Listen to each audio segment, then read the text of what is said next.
हमें क्वेश्चन में गिवन है ए vector, B vector, C vector जो है वो आपस में परपेंडिकुलर है और हमें ये प्रूव करना है। तो इन्होंने क्या बोला है, ये प्रूव करने के लिए A cross A, C cross A cross B, हमें ये प्रूव करने के लिए हम पहले इसकी वैल्यू निकालते हैं। इसकी वैल्यू हम कैसे निकालेंगे, A cross B vector equals to क्या होता है, A B sine theta N cap.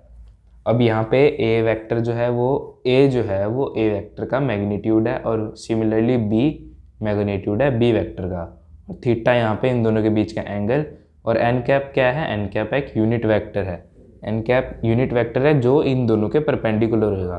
क्या होगा, where N cap is perpendicular to both A vector and B vector, A vector and B vector. तो इसको अगर हम ड्रॉ करें, अगर इन्होंने जैसे बोला कि ये म्यूचुअली परपेंडिकुलर है तो ये वेक्टर दिखेंगे कैसे, ये जो वेक्टर हैं वो कुछ ऐसे दिखेंगे।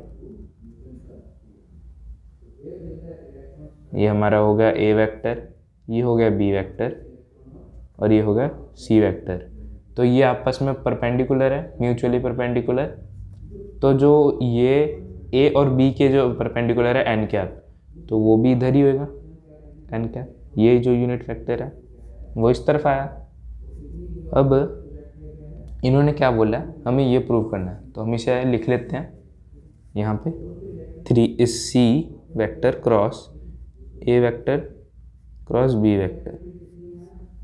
अब ये जो है क्या है, देखो इसकी वैल्यू अगर हम यहाँ पे पुट करें C cross A B sine theta N cap. अब यहाँ पे ये सारे तो मैग्नीट्यूड्स हैं, इनका कोई डायरेक्शन नहीं है। यहाँ पे वेक्टर ये है और ये है। अब यहाँ पे एन कैप क्या है, यूनिट वेक्टर, और इसकी डायरेक्शन क्या है, इन दोनों के परपेंडिकुलर। ठीक है, मतलब पैरेलल टू सी वेक्टर। ये और ये पैरेलल हैं, मतलब इन दोनों के बीच का एंगल 0 है। तो इसका मतलब क्या हुआ, इन दोनों का क्रॉस प्रोडक्ट क्या आएगा, 0, क्योंकि वेक्टर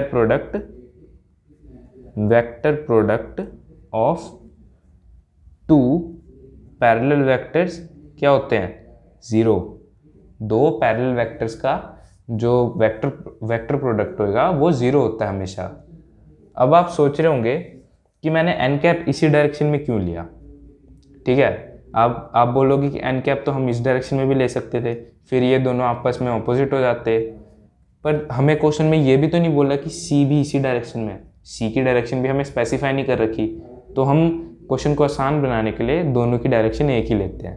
ठीक है,